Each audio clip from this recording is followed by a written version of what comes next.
കഴിഞ്ഞ ദിവസമാണ് ട്രംപ് തൻ്റെ വിമാനയാത്രയ്ക്കിടെ എയർഫോഴ്സ് വണ്ണിൽ വെച്ച് പ്രതികരിച്ചത് ഇറാനുമായി ബന്ധപ്പെട്ട ആക്രമണങ്ങൾ പൂർണ്ണമായും നിർത്തിവെച്ചിരിക്കുന്നു എന്ന്. ചർച്ചകൾ ഇന്നലെ ഉച്ചയ്ക്ക് ശേഷം ആരംഭിക്കുമെന്ന്. പക്ഷേ US-ഉമായി ചർച്ചകൾ നടത്തുന്നുണ്ടോ, അതിനുള്ള പദ്ധതികളുണ്ടോ എന്ന കാര്യമൊന്നും ഇറാൻ വിദേശകാര്യ മന്ത്രാലയം പൂർണ്ണമായും നിഷേധിക്കുന്ന ഒരു പശ്ചാത്തലമാണ് ഉണ്ടായത്. ഹോർമുസ് കടലിടുക്ക് വഴിയുള്ള കപ്പൽ ഗതാഗതത്തിൻ്റെ സുരക്ഷ ഉറപ്പാക്കുന്നതിനുള്ള വഴികളെക്കുറിച്ച് ധാരണയിലെത്താൻ ഒമാനുമായി ചർച്ചകൾ നടത്തുന്നുണ്ട് എന്നാണ് ഇറാൻ പറഞ്ഞത്. അതിനുശേഷം ഇന്ന് വീണ്ടും ട്രംപിൻ്റെ പ്രതികരണങ്ങൾ വീണ്ടും വരികയാണ്.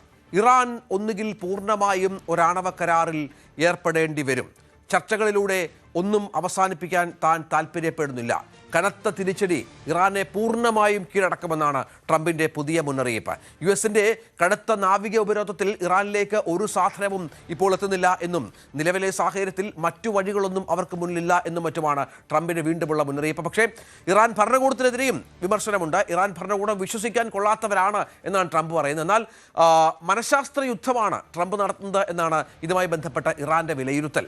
ഇറാൻ അങ്ങനെയാണ് ഇതിനെ കാണുന്നതും. കാരണം ആക്രമിക്കാൻ താല്പര്യവുമില്ല, ആക്രമിക്കുമെന്ന് തുടർച്ചയായി പറയുകയും ചെയ്യുന്നു, തങ്ങളെ പേടിപ്പിക്കുകയാണ് ആ തരത്തിൽ ലക്ഷ്യം എന്നാണ് ഇറാൻ പറയുന്നത്. ഇപ്പോൾ VV വിനോദ് ഏറ്റവും പുതിയ വിവരങ്ങളുമായി ചേരും. വിനോദ്, ട്രംപിൻ്റെ മുന്നറിയിപ്പുകൾ, വെല്ലുവിളികൾ എന്താണ്, ഉപരോധങ്ങളൊക്കെ ഉണ്ടാകുമെന്ന കാര്യങ്ങളൊക്കെ വീണ്ടും പ്രഖ്യാപിക്കുകയാണ്. പക്ഷേ ഒരു തരത്തിലും അമേരിക്കയ്ക്ക് താല്പര്യമില്ല ഇനി ആക്രമിക്കാൻ എന്ന് നമുക്കറിയാം. ആയുധങ്ങൾ കുറയുന്നു, അവർ ലക്ഷ്യങ്ങൾ സാധിക്കുന്നില്ല, അതൊക്കെ ട്രംപിനെ വല്ലാതെ ചൊടിപ്പിക്കുന്നുണ്ട്. രഞ്ജിത്ത്, കഴിഞ്ഞ ദിവസം ചർച്ച തുടങ്ങും, തിങ്കളാഴ്ച ചർച്ച ആരംഭിക്കും എന്നാണ് ട്രംപിൻ്റെ പ്രഖ്യാപനം ഉണ്ടായത്. പക്ഷേ അതിന് മറുപടിയൊന്നോണം ഇറാൻ്റെ പ്രതികരണം ഉണ്ടായിരിക്കുന്നു. തങ്ങൾക്ക് അങ്ങനെ ഒരു ചർച്ചയെക്കുറിച്ച് അറിയില്ല, ആര് എവിടെ ചർച്ച നടത്തുന്നു എന്ന കാര്യമൊന്നും തങ്ങൾക്കറിയില്ല എന്ന ഒരു മറുപടിയാണ് ഇറാൻ്റെ ഭാഗത്ത് നിന്ന് ഔദ്യോഗികമായി ഉണ്ടായിരിക്കുന്നത്. മാത്രമല്ല, ഇറാൻ പറയുന്നത് ഒമാനുമായും ചില ചർച്ചകൾ കുറച്ച് ദിവസങ്ങളായി നടക്കുന്നുണ്ട്. അത് ഹോർമൂസിൽ കപ്പൽ ഗതാഗതം അത് സുഗമമാക്കുന്നതിന് വേണ്ടി ഈ തീരം പങ്കിടുന്നത് ഒമാനും ഇറാനുമാണ് പ്രധാനമായും. അതുകൊണ്ട് തന്നെ ഈ രണ്ട് വശത്തുള്ള രാജ്യങ്ങൾ, ഹോർമൂസിന് ഇരുവശത്തുമുള്ള രാജ്യങ്ങൾ എന്ന നിലയ്ക്ക് അവിടെ എന്ത് സാധ്യമാകണം, അവിടുത്തെ വാണിജ്യവും ആയി ബന്ധപ്പെട്ടുള്ള യാത്രകൾ അത് തകരാറിലാകാൻ പാടില്ല. അതുകൊണ്ട് തന്നെ അവിടെ ഏത് തരത്തിൽ ക്രമീകരണങ്ങൾ ഏർപ്പെടുത്തണം എന്നത് സംബന്ധിച്ച് ഒമാനും ഇറാനുമായി ചർച്ച നടത്തുന്നുണ്ട്. അമേരിക്കയുടെ കാര്യത്തിൽ തങ്ങൾക്കൊന്നും അറിയില്ല, അങ്ങനെ ഒരു ചർച്ചയെക്കുറിച്ച് അറിയില്ല എന്നാണ് ഇപ്പോൾ ബഖാഫിയുടെ അടക്കം പ്രതികരണം ഉണ്ടായിരിക്കുന്നത്. വിദേശകാര്യ വക്താവാണ് അദ്ദേഹം. അങ്ങനെ ഒരു പ്രതികരണം വരുമ്പോൾ അത് അമേരിക്കയെ ചൊടിപ്പിക്കുന്നു എന്ന് തന്നെയാണ്. മാത്രമല്ല, ട്രംപിൻ്റെ ഏറ്റവും ഒടുവിലത്തെ പ്രസ്താവന എന്നത് തൻ്റെ ക്ഷമ നശിക്കുകയാണ്, ഇനി വലിയൊരു തിരിച്ചടിയിലേക്ക് പോകേണ്ടി വരും, വലിയ യുദ്ധത്തിലേക്ക് പോകേണ്ടി വരും, താൻ പൂർണ്ണമായും ക്ഷമ നശിച്ചവനായിരിക്കുന്നു, ഏറ്റവും അവസാനത്തെ അവസരമാണ്, ഇറാൻ ഒരു സമാധാന കരാറിലേക്ക് പോകണം, ഇപ്പോൾ ഒരു ചർച്ചയ്ക്ക് അവസരമുണ്ട്, ഈ അവസരം പ്രയോജനപ്പെടുത്തണം, അങ്ങനെ ആണവ നിർവ്യാപനം എന്ന നിലയിലേക്കുള്ള കാര്യങ്ങളിലേക്ക് എത്തേണ്ടതുണ്ട്. ആദ്യത്തെ പ്രശ്നമായി നിൽക്കുന്നത് ഹോർമൂസാണ്. ഹോർമൂസ് തുറക്കുക എന്നതാണ് അമേരിക്കയെ സംബന്ധിച്ച് ഏറ്റവും പ്രധാനപ്പെട്ട കാര്യമെന്ന് ട്രംപ് പറയുന്നുണ്ട്. അതിനുശേഷം തുടർ ചർച്ചകളിലൂടെ ഈ ആണവ കാര്യത്തിൽ തീരുമാനമെടുക്കുകയും ആണവായുധ ശക്തിയായി ഇറാൻ മാറാതിരിക്കാനുള്ള നടപടികളിലേക്ക് കടക്കുകയും ചെയ്യുക എന്നതാണ്. അതിനുള്ള അവസാനത്തെ അവസരമാണ് ഇപ്പോൾ ഇറാന് മുന്നിലുള്ളതെന്ന് ട്രംപ് പറയുന്നുണ്ട്. അങ്ങനെ ട്രംപിൻ്റെ നിരാശയും ദേഷ്യവും ഒക്കെ തന്നെ പലകുറി നമ്മൾ കണ്ടതുപോലെ ഏറ്റവും ഒടുവിൽ ഒന്നുകൂടി വന്നിരിക്കുന്നു. ഏതാണ്ട് ഒരു ഡസൻ തവണയിൽ ഏറെയെങ്കിലും ട്രംപ് ഇങ്ങനെ നിലപാട് മാറ്റിയിട്ടുണ്ട്. ഇറാനെ ആക്രമിക്കുമെന്ന് പറയും, പിന്നീട് ആക്രമിക്കാതിരിക്കും, വീണ്ടും ചെറിയ ആക്രമണങ്ങൾ പലയിടങ്ങളിലായി നടത്തും. അങ്ങനെ ട്രംപ് നിലപാട് മാറ്റി ഏറ്റവും ഒടുവിൽ അമേരിക്കൻ പൗരന്മാർ പൂർണ്ണമായും പശ്ചിമേഷ്യയിൽ നിന്ന് ഒഴിയണം, അന്തിമമായ യുദ്ധത്തിലേക്ക് പോകുന്നു എന്ന ഒരു സ്റ്റേറ്റ്മെൻറ്റ്. അതിന് പിന്നാലെ സൗദിയുടെ ഇടപെടൽ ഉള്ളതുകൊണ്ട് നമ്മളിതാ ഇനി ആക്രമിക്കുന്നില്ല എന്ന ഒരു പ്രഖ്യാപനം വരുന്നു.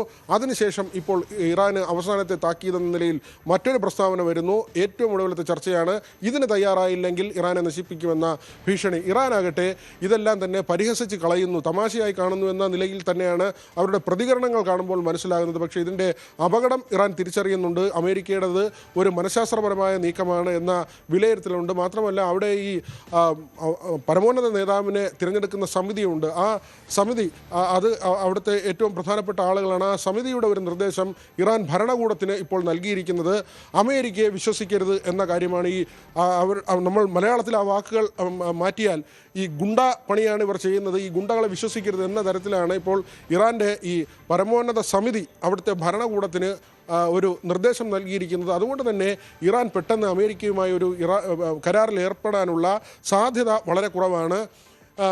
ട്രംപിൻ്റെ തിരിച്ചടിയും ഉണ്ടായിരിക്കുന്നു. ഇറാൻ വിശ്വസിക്കാൻ കൊള്ളാത്തവരാണ്. അതായത് വാക്കുകൾ കൊണ്ടുള്ള പോരാട്ടം നടക്കുന്നുണ്ട്, സംഘർഷം നടക്കുന്നുണ്ട്. ഇതിനിടയിലാണ് സമാധാന കരാറിനെ കുറിച്ചുള്ള ചർച്ചകൾ. അത് ഒരു തരത്തിലും ഒരു തീരമണയുന്ന ലക്ഷണമില്ല. മാത്രമല്ല ഇസ്രായേൽ ആകട്ടെ ഗസയിലേക്ക്, നമ്മൾ അടുത്ത വാർത്ത അതാണ് ചർച്ച ചെയ്യാൻ പോകുന്നത് രഞ്ജിത്ത്.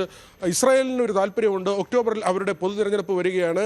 ഈ യുദ്ധം നീട്ടിക്കൊണ്ട് പോവുക എന്നത് തന്നെയാണ് നെതന്യാഹുവിൻ്റെ താല്പര്യം. കാരണം അവിടെ ഈ രാജ്യസ്നേഹം കൂടുതൽ പറയണമെങ്കിൽ യുദ്ധം നിലനിർത്തേണ്ട ആവശ്യമുണ്ട്. അതുകൊണ്ട് തന്നെ അമേരിക്ക ഒരു കരാറിൻ്റെ ഭാഗമായി ചർച്ചകൾ നടത്തുമ്പോൾ ഇസ്രായേൽ ഒരു വശത്ത് അവരുടെ ആക്രമണം തുടരുന്നു എന്നതാണ് പ്രധാനപ്പെട്ട കാര്യം. മാത്രമല്ല ഇസ്രായേലിൻ്റെ മുൻ പ്രധാനമന്ത്രിയുണ്ട് നഫ്താലി ബെനറ്റ്. അദ്ദേഹത്തിൻ്റെ ഒരു സ്റ്റേറ്റ്മെൻറ്റ് കൂടി വന്നിരിക്കുന്നു.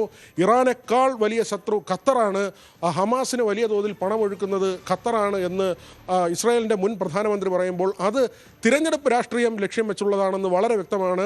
ഇസ്രായേലിൽ വരാൻ പോകുന്ന പൊതു തിരഞ്ഞെടുപ്പ് തന്നെയാണ് ഇപ്പോഴത്തെ ഈ സംഘർഷങ്ങൾക്ക് അടിസ്ഥാനമായി ട്രംപിന്റെ മുന്നറിയിപ്പ് എന്ന് പറയുന്നത് ഇത് അവസാനത്തെ അവസരമാണ്. ഇറാനുമായുള്ള ചർച്ചകൾ പുരോഗമിക്കുന്നുണ്ട് എന്ന് പറയുമ്പോഴും ഇത് അവസാനത്തെ അവസരമാണ്.